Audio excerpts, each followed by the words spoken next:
Pertama adalah ada orang yang punya lintasan kekufuran di dalam hatinya. Kemudian dia bertanya kepada seseorang bahwasanya terlintas di hatiku aku mengatakan Allah tidak ada. Apakah ini adalah kafir? Tidak. Tapi kan diucapkan di lidah. Lidahmu mengucapkan bukan mengucapkan dengan kamu hanya sekedar mengucapkan, menceritakan tentang lintasan di hatimu. Maka tidak. Karena hatimu yang berkata, bukan lesanmu. Tapi kan lesanmu barusan mengucapkan, tidak. Lesanmu itu mengisahkan yang ada di hati. Bukan dengan tujuan engkau mengucapkan. Berbeda orang mengucapkan aku begini, itu lain. Ini yang pertama. Yang kedua adalah apa tadi? Dihantui perasaan murtad, Bu. Terus orang dihantui perasaan murtad, ceritanya panjang, tidak suruh nyimpulkan. Coba disimpulkan kemudian.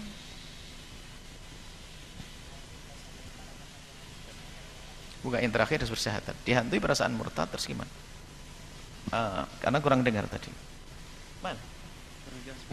Gitu. Jadi yang membahin isyarat semuanya, yang rapi semuanya.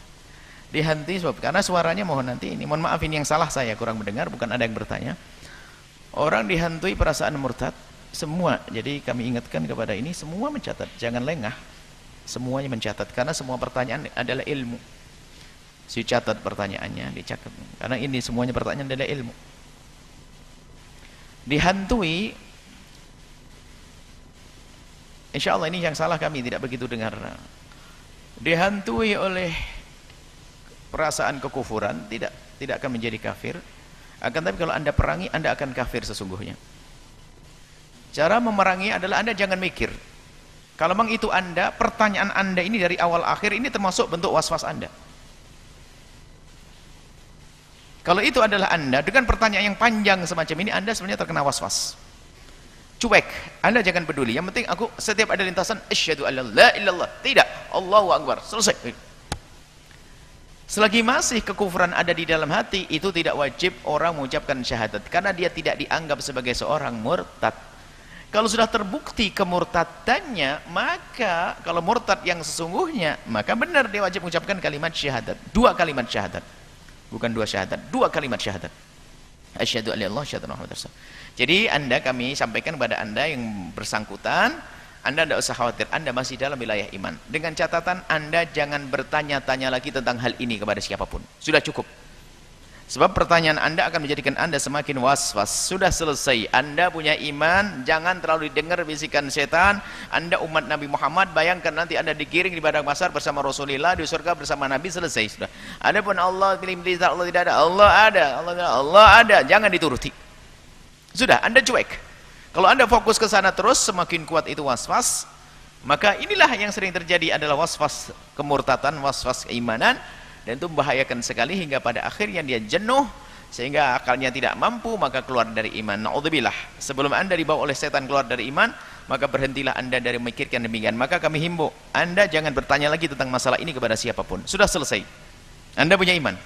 Kalau anda bertanya lagi, khawatir semakin rusak. Kalau tidak dibatasi begini, kalau orang kena was-was bahaya. Jadi anda jangan bertanya. Kadang bertanya ini karena menikmati pertanyaannya dia.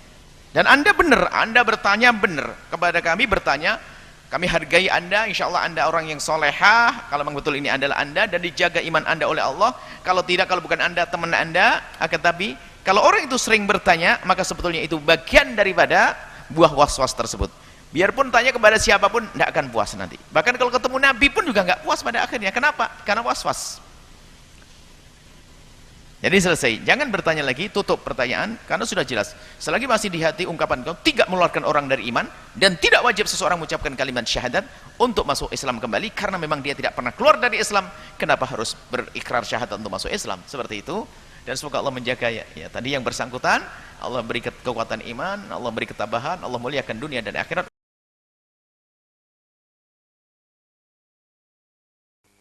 Justru was-was itu yang ada pada diri anda itu adalah tanda bahwa anda punya iman. Yang nggak punya iman nggak akan punya was-was sama sekali. Jadi yang diuji oleh Allah dengan was-was itu sebetulnya karena di dalam hatinya adalah ada iman. Dan was-was itu adalah ujian dari Allah melalui setan. Jadi apa yang hendaknya dilakukan?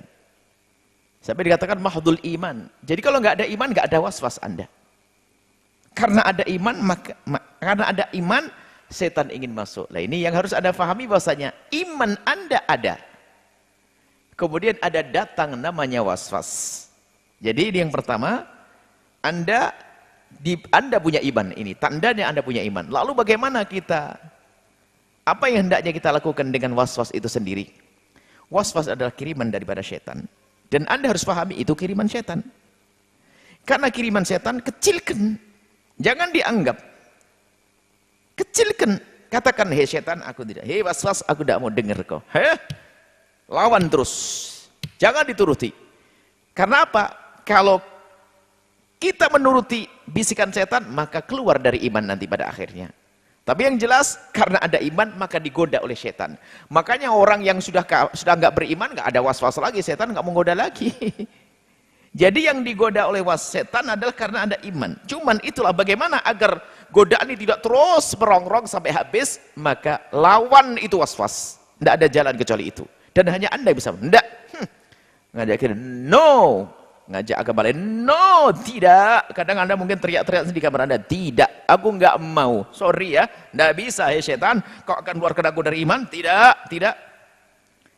Yang was-was najis kan? Enggak najis nih lu, nggak najis. Ulama berbeda-beda, enggak najis, lawan. Jadi jangan dituruti. Ini yang was-was kan macam was-was akidah. Karena kalau dituruti, nggak sembuh, maka akan diambil itu iman. Dan itu orang sakit kalau dibiarkan, bahkan itu sampai dikatakan itu adalah termasuk bagian daripada semacam kegilaan, bahkan lebih parah lagi. Lebih parah lagi, naudzubillah. Kalau dibiarkan.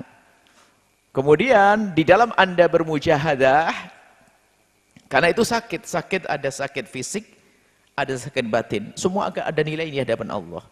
Maka orang yang kena was-was ini kalau memang bermujahadah betul, dia dapat pahala dari Allah. Anda perangi tidak? Ya Allah. Oh, astagfirullah, astagfirullah. Mau bisikin enggak mau. Enggak mau dengar. Mau ngajak keluar ribet? Enggak, terus lawan betul. Anda terus begitu Anda perangi sampai hilang. Jangan dianggap sama sekali. Maksudnya kecilkan itu was-was. Enggak perlu, setan. Saya enggak mau dengar omonganmu, setan. Enggak mau bisikanmu. Jadi dilawan betul. Maka kalau dilawan itu akan terusir itu nanti. Tapi kalau dituruti nggak akan sembuh, bahkan iman itu sampai hilang nanti, naudzubillah. Dan kelihatannya Anda yang masih terjaga, maka mulai hari ini Anda lawan itu semuanya. Enggak, langsung baca syahadat dia, asyhadu an la ilaha illallah Muhammadur rasulullah. Enggak bisa. Nabi ku tetap Nabi Muhammad, Tuhan gua Allah Maha Tunggal. Enggak bisa. Enggak, asyhadu an la ilaha illallah asyhadu anna Muhammadar rasulullah. Mau datang masa enggak, mau mikir lagi, pangkas. Enggak, saya udah mikir begitu. Aku enggak boleh kepikiran itu. Sama urusan-urusan yang lainnya, was-was nasis, was-was wudhu, nggak salah, dilawan. Nah, kemudian setelah itu Anda datang kepada ahli. Ahlinya dalam hal ini tidak cukup ulama, kecuali ulama yang ngerti tentang ilmu, memahami kejiwaan bisa. Kalau ada tibbun nafsi atau ilmu, ada semacam yang ngerti tentang psikologi dan sebagainya. Dan bisa saja seorang alim bisa menguasai ilmu ini, memahami. Nah, datang kepada orang yang akan berikan petunjuk. Kalau urusan akidah, datang orang yang ngerti urusan akidah, ulama. Kemudian kalau urusan najis, yang ngerti tentang najis. Kemudian syaratnya satu, dengar omongannya, iman, dengar. Dan mendengar omongannya ini adalah dalam rangka mengecilkan was-was tersebut. Tidak usah ragu lagi kalau sudah katakan, tidak, boleh, sah, imannya ada iman, nggak usah ragu. Makanya karena Anda bertanya kepada kami, yang saya sampaikan, imanmu ada, nggak usah ragu. Was-was kecil, jangan dianggap, jangan dibesar-besarkan, was-was kecil, lawan dan lawan. Amalkan, insya Allah dalam waktu singkat akan hilang itu was-was. Dan dalam Anda mujahadah, ada nilainya besar di hadapan Allah, ada pahala. Tapi kalau Anda tidak mujahadah, tidak ada perangi, iman akan hilang, Anda rugi dan tidak ditolong oleh Allah Subhanahu wa taala. Dan jauh dari Allah, naudzubillah. Insyaallah iman Anda dan Anda akan bisa memerangi dan Anda akan terlepas dari bara waswas itu dan Anda akan selamat insyaallah.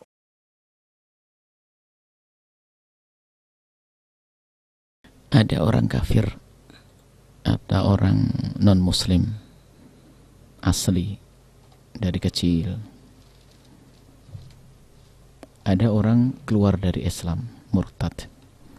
Kalau tetangga kita yang Nasrani asli, dari lahir dari kecil dia adalah seorang Nasrani, maka dia punya kehormatan yang harus kita hormati. Ya, ya. Dhimmi, kalau meninggal kita wajib merawat jenazahnya kok. Kalau lapar, kita harus memberi makan kepadanya. Itu indahnya Islam kepada orang kafir, orang non muslim. Tapi berbeda dengan orang murtad, karena dia telah berkhianat besar kepada agama dan kepada Tuhannya. Maka orang murtad adalah tidak terhormat. Orang murtad tidak terhormat. Sehingga kita tidak punya kewajiban apa-apa kalau mati. Orang murtad karena apa? Keluar dari iman. Dia khianat. Bahkan itu khianat keluarga juga itu kan begitu. Karena Allah, maka dia tidak terhormat sama sekali. Bahkan sampai dikatakan kalau meninggal jenazahnya bisa dikasihkan segala dan sebagainya. Karena apa? Memang tidak terhormat. Bahkan memberi makan pun menjadi tidak boleh. Karena apa? Dia tidak terhormat. Beri minum pun adalah haram karena dia tidak terhormat. Orang Nasrani tetangga kita jauh dia lebih terhormat. Tapi dia murtad, keluar dari iman, dari Islam. Ketegasan ini kalau seandainya dihadirkan, maka orang ragu, tidak mudah untuk melakukan murtad. Tapi kemudian di sisi lain kita dalam rangka dakwah, karena negeri kita tidak bisa menegakkan hukum seperti itu kan. Karena hukum itu kalau ditegakkan orang susah untuk murtad. Nah, karena hukumannya adalah membahaya. Nah, maka karena negara kita semacam ini, maka tetap dalam irama dakwah mengembalikan ya tetap ada. Yang jelas itu sangat rugi dia, naudzubillah ya. Dunia, dan itu pun belum tentu terhormat di dalam keluarganya dia. Dia akan terhinakan nanti pada akhirnya di dunia, di akhirat lebih lagi. Maka Anda dalam rangka sambung silaturahmi ya, dalam rangka nasihati saja. Kalau Anda bertemu tidak dalam rangka untuk tujuan untuk mengembalikan, Anda tidak perlu lagi ketemu dengan dia. Ingat, Anda boleh ketemu dengan dia dalam rangka mencari kesempatan untuk bisa mengingatkan. Kalau tidak ada, nggak ada perlunya lagi. Karena tidak ada tujuan Anda. Bahkan mungkin apalagi dia mungkin diberi oleh Allah kelebihan sisi harta. Jangan-jangan kita malah seolah-olah tunduk dengan kekayaannya dia. Hilanglah, tambah mereka tambah jauh dari kebenaran. Seperti itu.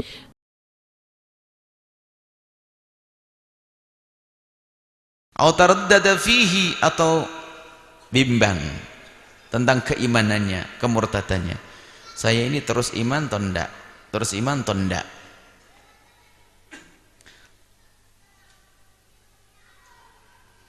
La waswasatin, bukan waswas. Ingat kalau waswas pasti iman. Misalnya ada seorang, dan ini ada, sering ada datang kepada kami, Buya saya punya waswas kok, seolah-olah tuh saya itu iman atau enggak, iman atau enggak. Oh beda, iman sama tidak iman tuh beda, dengan mau tidak iman tuh beda. Tolong bedakan. Orang waswas itu dalam hatinya tuh, saya iman, masih iman atau tidak, masih iman atau tidak. Kadang-kadang terlintas bayangan-bayangan tentang Tuhan, tentang ini. Itu waswas namanya.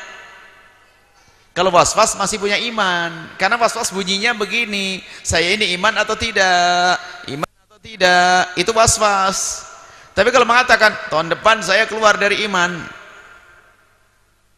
atau ragu-ragu, terus enggak ya? Beda, terus enggak? Antara iman masih ada atau tidak, itu beda. Karena sebetulnya waswas itu takut imannya hilang, cuman dia kayaknya ada sesuatu dalam hatinya yang enggak beres. Tapi sebetulnya dia takut imannya hilang. Tapi yang tadi pengen membuang iman, beda. Tahun depan murtad deh, mau membuang iman.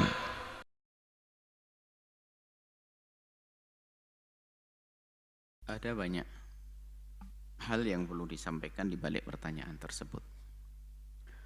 Pertama adalah kecongkaan dalam beragama. Kecongkaan dalam beragama itu menjadikan orang tidak senang beragama. Misalnya orang mengingatkan kepada kebaikan dengan cara yang tidak baik, maka bisa menjadi sebab orang tersebut mengingkari kebaikan karena disodorkan dengan tidak baik. Padahal mereka pada sesungguhnya ingin menerima, cuman karena disodorkan dengan tidak baik, maka menjadi dimuntahkan kebaikan tersebut. Sehingga dalam bahasa sederhana, al-haq, bahasa sederhana, sering kami sampaikan al-haqqu, kebenaran harus dibungkus dengan al-akhlaqu, dengan akhlak. Maka bisa jadi memang sang istri tadi cara ngomong itu gak enak, bikin kesel. Dia bilang gitu, ada baca sholawat Pak, ngingetin gak enak banget. Akhirnya sang suami yang lagi enak-enak, capek gendong anak ngantuk, dibilang begitu, ya dia bantah. Gak bisa sholawatan, bisa ngomong, bisa. Padahal dia bisa sholawatan, bisa sholat kok. Bisa jadi yang salah di saat kita mengingatkan. Makanya hati-hati. Kalau kita mengingatkan orang kepada kebaikan itu adalah dengan cara yang baik. Itu kan petunjuk dari Nabi, basyiru wa la tunaffiru. Jadi kan orang itu senang, jangan bikin orang lari. Maka ada kecongkaan dalam beragama, merasa dia sudah baik, memandang orang, ngajak orang dengan tidak indah, bukan dengan kasih dan cinta. Itu salah. Maka kita tidak tahu apa yang terjadi di keluarga tersebut. Mungkin sang istri kalau mengingatkan suami pertama nggak pakai kata yang indah, nggak milih waktu. Sudah dari tadi sang istri enak tidur terus, suami begitu, tiba-tiba bangun langsung ngomong, sambil sholawatan Pak. Dia enak aja ngomong-ngomong gitu. Akhirnya dia marah, padahal dia juga ahli sholawatan. Yang kedua adalah, jangan sombong dengan sebuah kebenaran. Biarpun itu semula adalah bukan sesuatu yang haram, cuman kalau kita tolak, kalau kita sesuatu itu adalah bukan sesuatu kewajiban, kalau kita tolak dengan kesombongan berbahaya. Contoh pada zaman Nabi. Ada seseorang itu makan dengan tangan kirinya. Padahal makan dengan tangan kanan tidak wajib, disepakati. Sunnah, anjuran. Ada seorang laki-laki makan dengan tangan kirinya. Baginda Nabi mengingatkan bukan merintah wajib. Kenapa kau tidak makan dengan tangan kananmu? Kan bahasa indah. Padahal mungkin dia bahasanya apa? Orang kita, orang apa namanya? Orang, kalau bahasa Jawa itu kede. Kidal. Sudah terserah, pokoknya itu. Takut salah. Kalau calon ngomongnya tidak enak, namanya apa? Kidal. Cadel. Kebalik, cadel sama kidal. Oke, kidal. Baik, dia kidal mungkin dia, atau seperti apa. Di saat diingatkan Nabi, coba makan dengan tangan kananmu. Dia mengatakan, la astati. Kok kenapa tidak mencoba? Kalau urusan makan beda kalau nulis karena terlatih dari kecil ya. Kalau nulis dengan tangan kiri kan susah. Tapi kalau urusan makan, orang biasa makan dengan tangan kiri, suruh tangan kanan juga bisa. Sama Anda yang sudah biasa makan dengan tangan kanan, makan dengan tangan kiri bisa atau tidak? Bisa. Urusan makan saja mengambil dan makan. Apa sih coba? Saya makan dengan tangan kanan umum. Tapi di saat saya dipaksa dengan tangan kiri bisa kok. Sebaliknya juga bisa dong sebetulnya. Yang biasa dengan tangan kiri kalau merubah dengan tangan kanan bisa atau tidak? Bisa. Kalau ada yang mengatakan tidak bisa ini. Kalau tidak mengatakan la astati, nggak bisa. Oh gitu aja kok nggak bisa. Tiba-tiba Nabi mengatakan lastata'ta. Ya sudah kau tidak akan bisa. Tiba-tiba diangkat nggak bisa tangannya. Lastata'ta nggak bisa ngangkat tangannya. Karena sombong. Maka di sisi lain kalau kita diingatkan ya jangan sampai marah. Nggak bisa sholawatan. Itu jangan gitu dong, bahaya banget. Tiba-tiba nggak bisa sholawatan keluar dari iman beneran nanti. Mau suruh sholawatan tinggal ngomong biarpun istrinya cara ngingetkannya nggak baik. Marhaba. Oke. Allahumma shalli ala sayyidina Muhammad. Gitu aja yang disuruh sholawatan kok.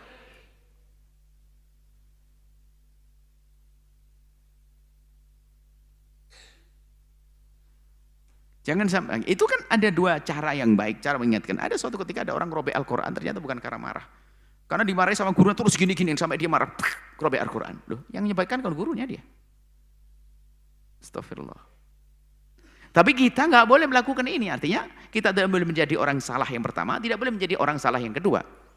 Artinya biarpun ada orang mengingatkan kita dengan cara yang tidak benar, apalagi dengan cara yang benar, nggak ada perlunya kita untuk menolak dengan gaya kesombongan kita. Lalu mengatakan nggak bisa sholawatan, atau kayak pada zaman Nabi la astati, makan dengan tangan kiri aja la astati. Jangan biasa dengan kesombongan juga nih. Kalau diingatkan oleh seseorang, terima dengan lapang, ucapkan terima kasih. Biarpun kita belum bisa melakukannya, Masya Allah makasih. Karena apapun bentuknya. Yang namanya peringatan itu adalah untuk kebaikan kita. Ini yang kedua. Jadi tolong dua hal ini dipahami. Kadang orang itu cara mengingatkan yang nggak benar, atau yang diingatkan gampang menolak. Disuruh sholat, iya ada disuruh sholat gara-gara yang cara nyuruhnya. Nggak sholat, ngapain sih? Sholat terus. Na'udzubillah. Baik, yang ketiga. Apakah orang semacam itu adalah sudah murtad? Sebab begini loh, kalau ada seorang suami murtad itu terceraikan langsung istrinya. Kalau ada dikatakan seseorang itu adalah keluar dari iman, maka terceraikan istrinya. Dan hukumnya sama seandainya sang istri terceraikan dengan sesungguhnya. Artinya memang saat itu dia bukan suaminya lagi. Baru nanti kalau dia tobat, murtad dari murtadnya, tobat lagi selagi masa iddah sang istri kembali gitu nanti. Baik. Cuman di sini adalah pertanyaannya apakah dia sudah murtad? Secara zahir belum sampai derajat murtad. Karena dia bukan mengatakan sholat tidak wajib.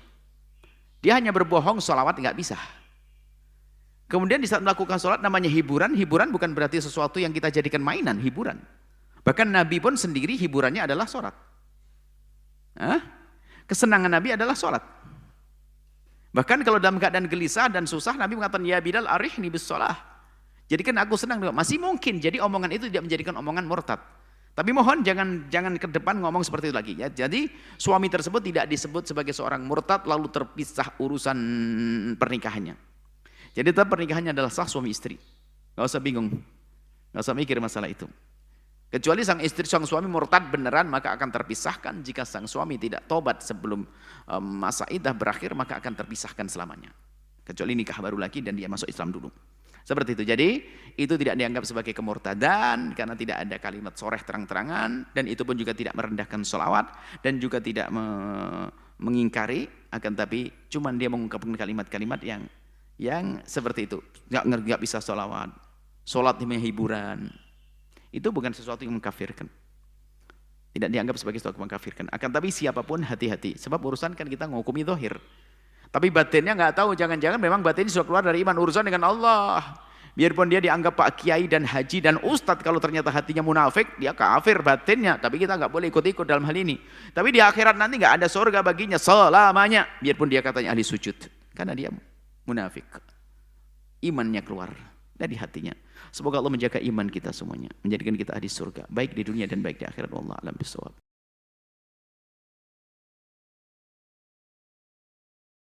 Kepada siapapun yang diuji oleh Allah dengan penyakit, ini disebut oleh para istilah ulama waswas. Itu waswas. Waswas ada waswas ibadah, ada waswas akidah. Cuman kami ingin hibur ini yang bersangkutan bahwa orang yang punya waswas akidah bukan murtad. Justru karena ada iman di dalam hatinya. Tolong ini diperhatikan bahwa yang punya waswas akidah seperti itu karena ada iman di dalam hatinya. Memang ada di sana sebagian mengatakan, wah ini keluar, ini syirik. Oh enggak. Dia orang punya masalah waswas, dia sakit. Dan dia tidak dikatakan keluar dari iman dan tidak kafir, dia waswas. Justru karena dia takut imannya hilang. Sangat berbeda dengan orang kafir. Kalau dia tidak punya iman, nggak akan rasa takut. Maka rasa takut yang menunjukkan kalau dia punya iman. Kalau dia memang tidak beriman, langsung menantang Allah, nggak mau mikirin begitu. Makanya orang kafir, dia kafir menantang biarpun kebenaran ada. Tapi dia ngerti, ini enggak. Dia ngerti itu kebenaran, cuman ada bisikan-bisikan. Jadi pertama Anda masih punya iman. Dan menunjukkan kalau Anda punya iman. Tapi Anda tersiksa dengan penyakit ini. Maka berusahalah untuk bagaimana penyakit ini agar sembuh, berobat. Maka datanglah kepada ahlinya. Kami hanya menghantarkan, kami tidak bisa memberikan petunjuk. Khusus karena ini ada ilmunya. Ilmu orang punya penyakit semacam ini, penyakit mental. Urusan dengan psikologi. Datanglah kepada ahlinya. Yang akan membimbing bagaimana Anda bisa melepaskan diri daripada hal-hal yang semacam itu. Sebetulnya cara penyelesaiannya tidak beda dengan waswas sifatnya, waswas kebiasaan, waswas ibadah, kurang lebih. Tapi semuanya ada caranya, ada ilmunya. Atau bahkan mungkin kalau sudah parah sekali perlu bantuan obat-obat dan yang lainnya, maka itu lalu petunjuk. Dan kita pun tidak, kalau bukan bagiannya nggak bisa berujtihad berupaya ini. Ya, harus ada ilmunya. Maka kami himbau kalau orang punya permasalahan berat semacam ini, hendaknya segera datang kepada ahlinya untuk minta petunjuk gimana caranya menyelesaikannya. Cuman secara umum cara menyelesaikan hal-hal waswas semacam itu adalah dicuekin. Artinya di saat Anda mulai dibawa oleh pikiran Anda kepada urusan akidah, hendaknya Anda langsung alihkan. Bukan Anda lawan dan juga bukan Anda turuti. Akan tapi Anda alihkan, itu saja kuncinya. Anda bahas yang lainnya saja. Jika Anda dengan buku tasawuf, baca buku tasawuf. Jika Anda membaca yang lainnya, atau Anda membicarakan yang lainnya dan berpikir yang lainnya, intinya kunci satu. Jangan Anda turuti di saat pikiran Anda ingin kembali kepada yang selama ini Anda khawatirkan. Nanti perlahan demi perlahan Anda akan. Ini adalah PPPK, pertolongan pertama pada kecelakaan psikologi. Jadi kalau masalah ilmu selanjutnya ada ahlinya, kami tidak akan masuk karena itu bukan wilayah kami. Hanya kami ingin menyadarkan, mengingatkan kepada siapa banyak problem-problem itu adalah tidak dicermati dari sisi ini. Sehingga seorang anak marah-marah dipikir dia ada keras kepala atau ada setannya. Padahal adalah masalah psikologi. Atau seorang istri atau seorang suami. Maka hendaknya kita di dalam melihat seseorang itu adalah apakah problem fisiknya yang sakit, atau memang psikologinya yang sakit, atau rohnya kurang iman, kurang ini, atau ini ninjonya beberapa sisi. Jadi kalau dari yang ditanyakan tidak, imannya masih ada, tapi ingat kalau Anda biarkan bisa saja Anda putus asa nanti pada akhirnya. Karena Anda merasa capek. Semoga Allah menguatkan iman kita semua dan membebaskan kita dari penyakit-penyakit lahir batin, baik penyakit dalam fisik atau penyakit psikis. Semoga Allah mengampuni semuanya. Ini yang bisa kami sampaikan. Wallahu a'lam bishawab.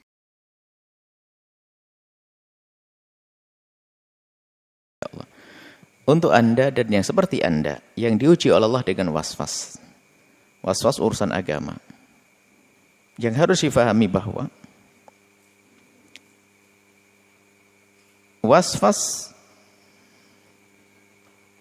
justru was-was itu yang ada pada diri Anda itu adalah tanda bahwa Anda punya iman.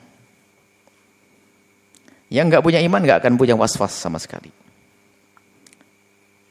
Jadi yang diuji oleh Allah dengan was-was itu sebetulnya karena di dalam hatinya adalah ada iman. Dan was-was itu adalah ujian dari Allah melalui setan. Jadi apa yang hendaknya dilakukan? Sampai dikatakan mahdul iman. Jadi kalau nggak ada iman nggak ada was-was Anda. Karena ada iman karena ada iman setan ingin masuk. Nah ini yang harus Anda pahami bahwasanya iman Anda ada. Kemudian ada datang namanya was-was. Jadi ini yang pertama, Anda punya iman, ini tandanya Anda punya iman. Lalu bagaimana kita? Apa yang hendaknya kita lakukan dengan was-was itu sendiri? Was-was adalah kiriman daripada setan. Dan Anda harus pahami itu kiriman setan. Karena kiriman setan, kecilkan. Jangan dianggap. Kecilkan. Katakan, hei setan, aku tidak. Hei was-was, aku tidak mau dengar kau. Lawan terus. Jangan dituruti. Karena apa? Kalau kita menuruti bisikan setan, maka keluar dari iman nanti pada akhirnya. Tapi yang jelas, karena ada iman, maka digoda oleh setan. Makanya orang yang sudah nggak beriman, nggak ada was-was lagi, setan nggak menggoda lagi. Jadi yang digoda oleh setan adalah karena ada iman. Cuman itulah bagaimana agar godaan ini tidak terus merongrong sampai habis, maka lawan itu was-was. Nggak ada jalan kecuali itu. Dan hanya Anda bisa, enggak. Ngajakin, no. Ngajak agama lain, no, tidak. Kadang Anda mungkin teriak-teriak di kamar Anda, tidak, aku nggak mau. Sorry ya, nggak bisa, hei setan, kau akan keluarkan aku dari iman? Tidak, tidak. Yang was-was najis juga, enggak najis nih lu, nggak najis. Ulama berbeda-beda, enggak najis, lawan. Jadi jangan dituruti. Ini yang was-was kan macam was-was akidah. Karena kalau dituruti, nggak sembuh, maka akan diambil itu iman. Dan itu orang sakit kalau dibiarkan, bahkan itu sampai dikatakan itu adalah termasuk bagian daripada semacam kegilaan, bahkan lebih parah lagi. Lebih parah lagi, naudzubillah. Kalau dibiarkan, kemudian di dalam Anda bermujahadah, karena itu sakit ada sakit fisik, ada sakit batin, semua akan ada nilai di hadapan Allah. Maka orang yang kena was-was ini kalau memang bermujahadah betul, dia dapat pahala dari Allah. Anda perangi tidak? Ya Allah. Oh, astagfirullah. Mau bisikin enggak mau. Enggak mau dengar. Mau ngajak keluar ribet? Enggak. Terus lawan betul. Anda terus begitu Anda perangi sampai hilang. Jangan dianggap sama sekali. Maksudnya kecilkan itu was-was. Enggak bro, setan. Saya tidak mau dengar omonganmu. Setan, enggak mau bisikanmu. Jadi dilawan betul. Maka kalau dilawan itu akan terusir itu nanti. Tapi kalau dituruti enggak akan sembuh, bahkan iman itu sampai hilang nanti, naudzubillah. Dan kelihatannya Anda yang masih terjaga, maka mulai hari ini Anda lawan itu semuanya. Enggak. Langsung baca syahadat dia. Asyhadu an la ilaha illallah Muhammadur Rasulullah. Enggak bisa. Nabi ku tetap Nabi Muhammad. Tuhan gua Allah Maha Tunggal. Enggak bisa. Enggak. Asyhadu an la ilaha illallah. Asyhadu anna Muhammadar Rasulullah. Mau datang masa? Enggak. Mau mikir lagi? Pangkas. Enggak. Saya udah mikir begitu. Aku enggak boleh kepikiran itu. Sama urusan-urusan yang lainnya, was-was nasis, was-was wudu, enggak sah, dilawan. Nah, kemudian setelah itu Anda datang kepada ahli. Ahlinya dalam hal ini tidak cukup ulama. Kecuali ulama yang ngerti tentang ilmu, memahami kejiwaan bisa. Kalau ada tibbun nafsi atau ilmu, ada semacam yang ngerti tentang psikologi dan sebagainya. Dan bisa saja seorang alim bisa menguasai ilmu ini, memahami. Nah, datang kepada orang yang akan berikan petunjuk. Kalau urusan akidah, datang orang yang ngerti urusan akidah, ulama. Kemudian kalau urusan najis, yang ngerti tentang najis. Kemudian syaratnya satu, dengar omongannya. Iman, dengar. Dan mendengar omongannya ini adalah dalam rangka mengecilkan was-was tersebut. Tidak usah ragu lagi kalau sudah katakan, tidak, boleh, sah, imannya ada iman. Tidak usah ragu. Makanya karena Anda bertanya kepada kami, saya sampaikan, imanmu ada, tidak usah ragu. Was-was kecil, jangan dianggap, jangan dibesar-besarkan. Was-was kecil, lawan dan lawan. Amalkan, insya Allah dalam waktu singkat akan hilang itu was-was.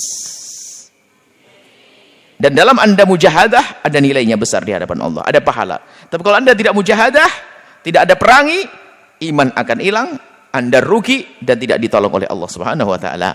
Dan jauh dari Allah, naudzubillah. Insyaallah iman Anda dan Anda akan bisa memerangi dan Anda akan terlepas dari bara waswas itu dan Anda akan selamat insyaallah.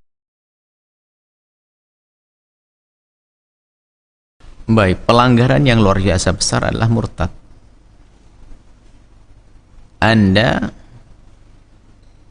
Penyesalan Anda yang harus Anda besarkan. Bagaimana Anda mendidik anak Anda sampai seperti itu?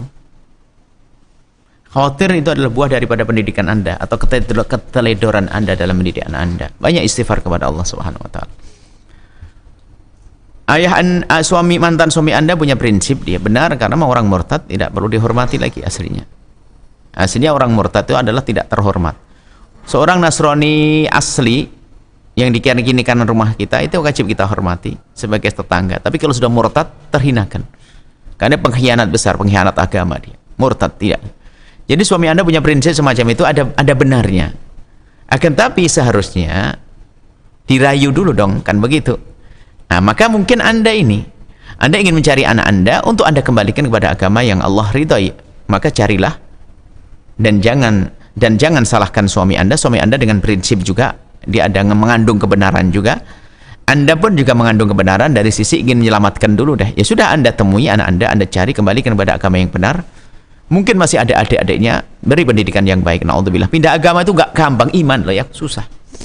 Kecuali memang dari dasar imannya lemah.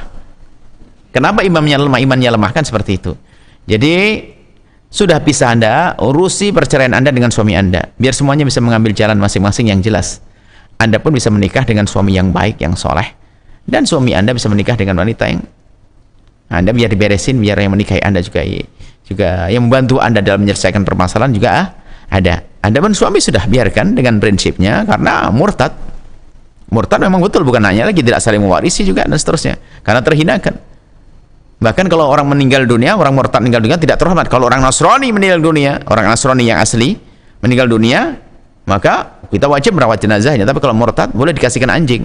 Karena apa? Murtad, pengkhianat agama, murtad. Maka harus dibesarkan ini murtad ini apa dosanya murtad ini, biar orang takut. Orang tua kalau perlu menghajar dia, urusan diblok semuanya, nggak saling mewarisi. Menghajar itu adalah memutus hubungan yang sifatnya ekonomi dan sebagainya, supaya ngerti bahasanya, tidak boleh aslinya. Bahkan kita aslinya memberi makanan pun juga nggak boleh, karena dia tidak terhormat. Kecuali memberi makanan dalam rangka untuk menarik kembali. Kalau hanya memberi makanan, dia makan hidup dengan kita, nggak boleh. Kalau dia masih makan dengan kita, punya anak, naudzubillah, ada seorang punya anak murtad, kasih makan, kasih biaya, oh nggak boleh, haram itu. Tapi kalau kita memberinya dalam irama merayu untuk kembali, boleh.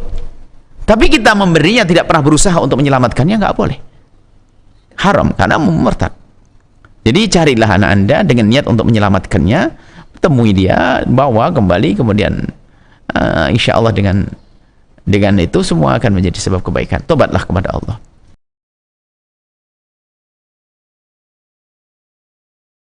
Ya, katsiratan, ada banyak hal disebutkan oleh Ibnu Hajar dalam kitab I'lamnya, dan juga disebutkan oleh Qadiyat dalam Syifa'nya, hal yang banyak, fayambahil ittila'u alaihima, harus kita melihatnya. Artinya setelah kita membaca muqaddimah kitab Ihsulamut Taufiq, hendaknya kita perluas lagi membaca kitab asalnya. Ini kan ringkasan, asalnya itu kitab Al-I'lam biqawati'il Islam li Ibnu Hajar Al-Haytami. Tujuannya apa? Fa inna man lam ya'rifi syarra yaqa'u fihi. Sebab kalau kita enggak ngerti hal yang jelek, bisa jadi kita melakukannya.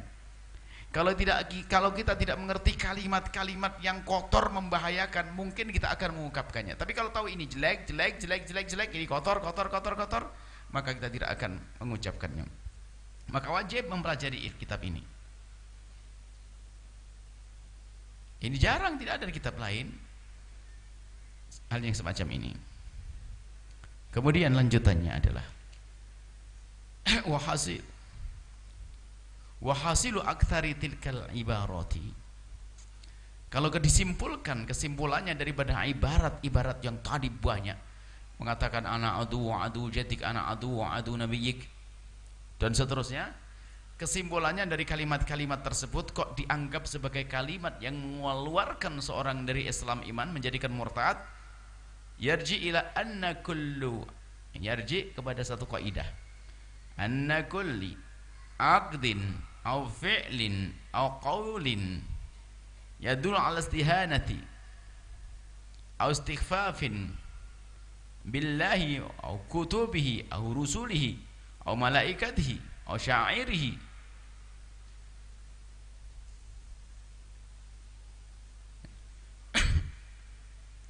Nah, jadi intinya begini, kalimat-kalimat yang dianggap sebagai kalimat yang menjadikan sebab kita murtad, kalau dicermati kesimpulannya mengarah kepada perendahan,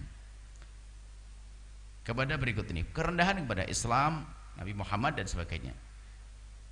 Jadi kesimpulannya begini, kullu aqdin, segala sesuatu yang ada di dalam hati kita,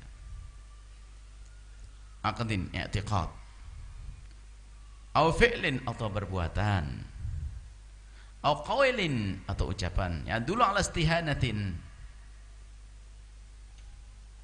au istighfafin yang menunjukkan kita itu merendahkan atau meremehkan billahi wa kutubi wa rusulihi, meremehkan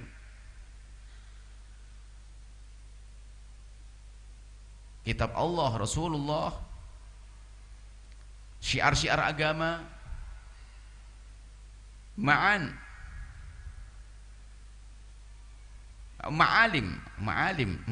dinihi. Ma'alim dinihi itu adalah sama syiar-syiar agama, syairihi au ma'alimi dinihi, au ahkami atau hukum-hukum agama Allah, au wa'dihi meremehkan janji Allah, wa'idihi ancaman-ancaman Allah. Kufrun adalah kufur, au maksiatun paling tidak adalah maksiat. Falyahdhar, maka hendaknya seorang itu waspada, al-insanu seseorang, min dzalika, dari yang demikian, tahu dengan serius, dengan sungguh-sungguh. Nah, kesimpulannya bahwa setiap ada keyakinan atau pekerjaan yang merendahkan Allah, Rasulullah, kitab, syiar agama. Syiar agama itu macam-macam. Solat syiar agama, merendahkan solat, meremehkan solat. Makanya main-main solat murtad.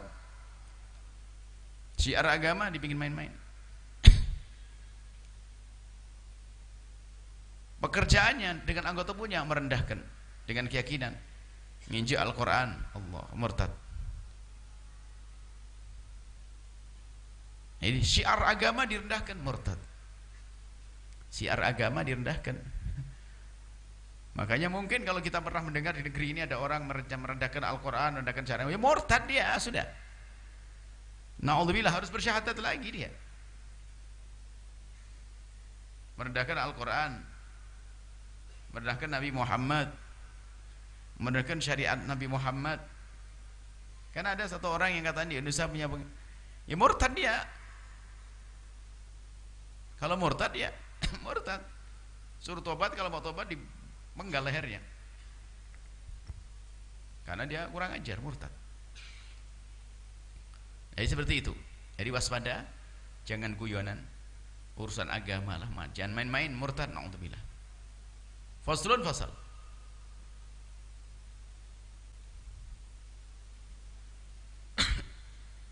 Yajibu ala man waqa'at minhu riddatun, bagi siapapun yang terjadi kepadanya kemurtadan. Makanya kalau ada orang sudah ahli la ilallah kemudian ngomong-ngomong seperti kemarin beberapa waktu yang lalu, ada orang yang terkenal yang disebut-sebut tiba-tiba ngomong yang ngaco, merendahkan syariat Nabi, dia murtad. Akan tapi apapun bentuknya kita harus merindukan dia untuk tobat. Kita harus mengharap yakni waqa'at al-audu fawran ilal Islam, kembali spontan kepada Islam. Jangan sampai mati dalam keadaan murtad, naudzubillah. Binutqi bi syahadatain, dengan mengucapkan syahadat asyhadu alla ilaha illallah. Wal iqla'a ma waqa'at, dan menghilangkan kepercayaan atau dosa yang dilakukannya.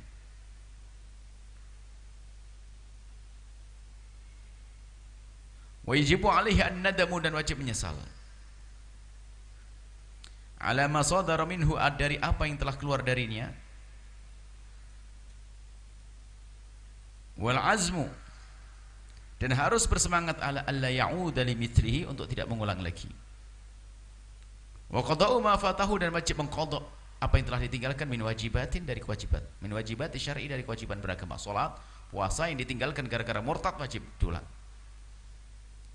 Fitilkal mudah, di masa dia murtad. Fa ilam yatub, kalau ternyata tidak tobat wajibat, maka wajib istitabatu, diminta tobat. Jadi Islam itu indah. Kalau ada orang melakukan kemurtadan, jangan dianggap langsung dipenggal lehernya, enggak. Dia disodorkan kebenaran dulu, suruh tobat dan tobat, suruh tobat dan tobat, suruh tobat dan tobat. Kalau belum tobat baru. Wal yubaul minhu illal islamu, tidak akan diterima kecuali dia kembali kepada Islam. Awil qatl, atau kalau tidak mau kembali kepada Islam maka dibunuh.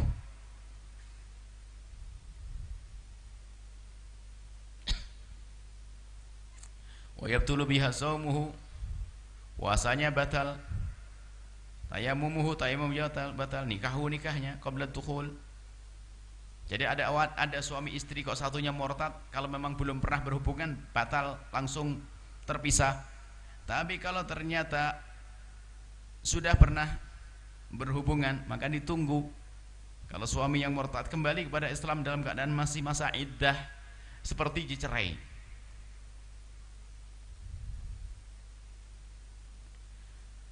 Wa kadza ba'dahu, dan juga setelahnya, kalau kembali kepada Islam setelah masa iddah. Kalau murtad setelah dukhul, setelah berhubungan suami istri. Kalau sudah hubungan suami istri, kayak orang dipisahkan, iddahnya adalah seperti orang terpisah. Maksudnya kalau dia kembali kepada Islam di masa iddahnya sang istri, maka pernikahan dilanjutkan.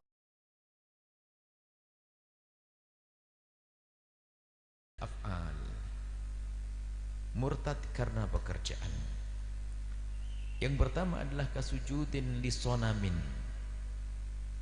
sujud, tidak ada sujud kecuali untuk Allah. Tidak ada sujud kecuali untuk Allah. Maka kasujudin lisonamin, sujud kepada berhala, adalah mengeluarkan dari iman. Au syamsin, matahari, au makhlukin akhar, atau makhluk yang lainnya. Ini masalah sujud. Jadi kalau sujud di sini ada objek, ada yang disujudi selain Allah, maka itu mengeluarkan dari iman. Tapi kalau orang hanya sekedar sujud tapi gak ada yang disujudi, maka hukumnya adalah haram. Sujud itu hanya ada beberapa. Satu, sujud di dalam sholat. Selain sholat gak ada sujud. Sujud tilawah karena menemukan ayat sajadah. Yang ketiga sujud syukur. Yang keempat sujud sahwi. Maka selain daripada empat ini nggak boleh kita sujud, nggak ngapa-ngapain, diam-diam tiba-tiba langsung sujud, haram. Jadi tiba-tiba sujud haram. Nah, kalau ada objeknya, ada yang disujudi, murtad. Karena tahu berhala adalah jadi sesembahannya orang yang tidak beriman. Lah kok sujud kepada berhala? Matahari disembah oleh sebagian kaum, maka kalau sujud kepada matahari, murtad. Tapi kalau sujud biasa, nggak ada yang disujudi, sujud, maka hukumnya haram karena hanya sujud 4 untuk sholat. Sujud sahwi, sujud tilawah. Sujud tilawah adalah kalau kita menemukan ayat sajadah, ada tandanya di dalam Al-Quran, maka disunnahkan kita sujud. Atau sujud syukur, disunahkan kita sujud. Maka kalau anda sujud nggak ada, bukan dari 4 ini, hukumnya haram. Kalau ada yang dituju sujud yang murtad, hati-hati, na'udzubillah. Baik, adapun sujud syukur sama dengan caranya sujud tilawah. Dalam madhab kita Imam Syafi'i, kalau kita ingin bersyukur atas karunia yang Allah timpakan kepada kita, karunia yang Allah berikan kepada kita, atau dijauhkan kita dari musibah. Jadi di saat ada musibah itu kita sunnah sujud syukur, bukan mensyukuri orang lain kena musibah, ya, awas ya, jangan salah. Ada bencana di kampung sebelah, kita sunnah sujud syukur bukan nyukurin dia kena musibah, jangan salah. Mensyukuri kok kita tidak kena musibah, beda. Setelah itu mendoakan orang yang kena musibah. Dan caranya sujud syukur adalah dia seperti syarat-syaratnya seperti syarat sahnya sholat, menutup aurat dan sebagainya. Di dalam madhab kita Imam Syafi'i, dalam madhab Imam Syafi'i, kemudian dia menghadap ke kiblat dengan niatnya biasa, aku niat sujud syukur, lalu takbiratul ihram, Allahu Akbar. Setelah takbiratul ihram kemudian takbir sujud, Allahu Akbar. Setelah sujud baca tasbih apa saja, subhanallah, subhanallah boleh, atau subhanallah walhamdulillah wala ilaha illallah Allahu Akbar. Diam juga dapat pahala. Cuman namanya sujud, hendaknya baca tasbih. Setelah itu duduk, Allahu Akbar, assalamualaikum. Dua kali assalamualaikum, seperti sholat bersih. Jadi di dalam madhab kita Imam Syafi'i, pendapat yang dikukuhkan dalam madhab Imam Syafi'i, sujud syukur adalah harus memenuhi syarat-syaratnya, syarat-syarat sholat. Tapi menurut madhab lain tidak. Maka mungkin kita melihat madhab lain seperti yang ada di madhab Imam Ahmad dan yang lainnya, itu enggak, langsung saja sujud. Bahkan sebagian mengatakan tidak harus pakai wudhu misalnya, tapi kita madhab Syafi'i pakai wudhu. Nah ini, dan lakukanlah hal-hal yang semacam ini di saat anda mendapatkan kenikmatan, bisa bangun malam, anaknya baru lulus sekolah, anaknya ini, ayo kita ibadah, sujud syukur. Baik, ini adalah salah satu contoh dengan pekerjaan yang menjadi sebab orang itu keluar dari iman.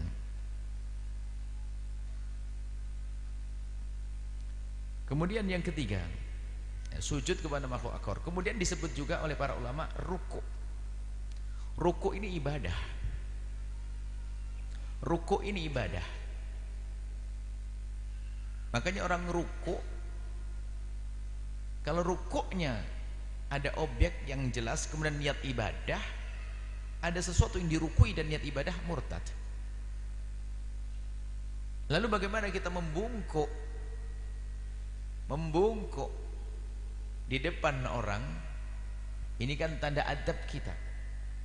Maka dalam hal ini memang perlu kita sedikit luwes. Kalau kita membaca kitab begitu langsung rukuk adalah nanti dianggap murtad. Rukuk yang diniati untuk ibadah itu yang murtad. Rukuk niat ibadah, karena rukuk itu menyerupai sujud juga. Rukuk itu khas. Tapi kalau hanya sekedar membungkuk, kata Imam Ibnu Hajar Al-Haytami, sebaiknya dihindari. Ibnu Hajar mengatakan membungkuk kepada seseorang karena menyerupai rukuk. Ini seorang alim besar, Ibnu Hajar mengatakan jangan lakukan, jangan membungkuk di depan orang. Akan tapi di sana ulama juga menjelaskan itu adalah sekedar adat, kebiasaan orang membungkuk, merendah, ya, asalkan tidak niat untuk beribadah, mengagungkan dengan ibadah kepada orang tersebut, maka ini tidak termasuk wilayah haram, paling tidak hanya makruh. Jadi antara makruh dengan haram, maka kalau bisa ditinggalkan. Cuman kalau lingkungannya lingkungan begitu, giliran kita tidak membungkuk sedikit dianggap tidak beradab, paling tidak ngerti ilmunya. Biarpun setelah ini anda masih melakukannya, ya anggap ikut pendapat mengatakan makruh, yang penting aku tetap mengagungkan Allah, tidak menyembah kecuali Allah. Inhina namanya, membungkuk, dibahas oleh para ulama kita, bukan ulama yang lain, ulama kita. Nah kemudian juga ini adalah yang perlu kita perhatikan, kita jangan senang kalau dibungkuki sama orang, jangan senang kalau dibungkukin sama orang, no. Khawatir masuk wilayah kesombongan dalam diri kita.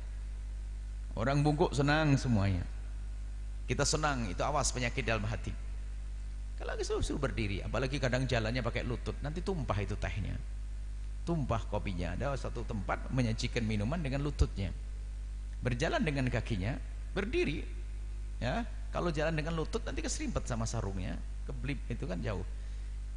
Adab memang iya, akan tapi jangan sampai nanti kalau adab ini berlebihan lalu masuk wilayah haram, ya jangan dong. Tapi ingat, karena kita adalah orang berdakwah, tentunya selagi masih ada pendapat, kita juga jangan pakai keras-keras. Kalau anda dengan Ibnu Hajar Al-Haytami langsung haram, tapi pendapat yang lain mengatakan membungkuk asalkan bukan niat untuk beribadah, maka tidak masuk haram, tapi paling tidak itu adalah makruh. Kalau memang di kampung itu bisa dihindari. Kalau tidak bisa dihindari, ya tinggal dikuatkan hatimu, tidak menyembah kecuali Allah, lakukan untuk adab, kan seperti itu.